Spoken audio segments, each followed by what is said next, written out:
Hallelujah! Praise the lord. దేవుని నామానికి మహిమ కలుగును గాక. ఆమేన్.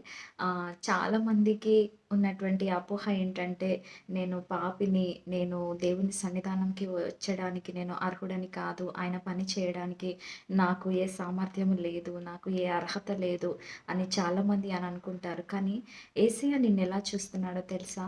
ఆయన రక్తము చేత కడగబడిన నీవు ఆయన యొక్క కుమారుడిగా పిలువబడుచున్నావు. మునుపైతే నువ్వు దేవునికి దూరముగా ఉన్నావు. కానీ ఆయన పునరుత్థానం వల్ల ఇప్పుడు నీవాయనకి సమీపంగా చేయబడి ఉన్నావు.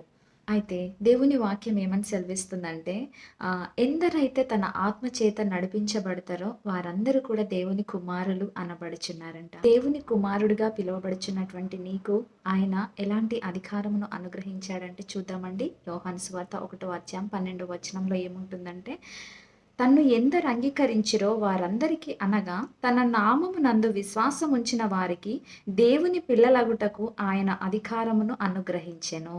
ఆయన పిల్లలు అగుటకు నీకు అధికారమును దేవుడు నీకు ఆల్రెడీ అనుగ్రహించి ఉన్నాడు. ఆయన యందు నువ్వు విశ్వాసం ఉంచితే చాలు. దేవుని కుమారుడిగా పిలువబడాలి అంటే ఇదేదో ఇంటర్వ్యూకి వెళ్ళి ఒక 10,000 మంది ఇంటర్వ్యూకి వెళ్తే ఒక 1000 మందిని సెలెక్ట్ చేసుకున్నట్టుగా కాదండి. ఇక్కడ దేవుని వాక్యం ఏమని సెలవిస్తుందో, ఎంతమందైతే ఆయన నామాన్ని అంగీకరిస్తారో, ఆయనని అంగీకరిస్తారో వారందరూ కూడా దేవుని పిల్లలగుటకు ఆయన అధికారమును మనకి అనుగ్రహించి ఉన్నాడు. కాబట్టి నువ్వెవరవంటే నువ్వు ఆయన పిల్లలవి. ఆయన సొత్తువై ఉంటున్నావు. గనుక నీ దేహముతో దేవుని మహిమపరచండి. నీలో క్రీస్తు ఉన్నాడు. నీవు దేవునికి సమీపముగా వచ్చి ఉన్నావు. ఆయన పునరుత్థానము ద్వారా నీవు సమీపముగా చేయబడి ఉన్నావు. అయితే మీరు అపవాది చెప్పుచున్నటువంటి మాటల్ని వినకూడదు. వాడెప్పుడు కూడా మీరు దేవునికి చాలా దూరస్తులు. మీకు దేవునికి సరిపోదు.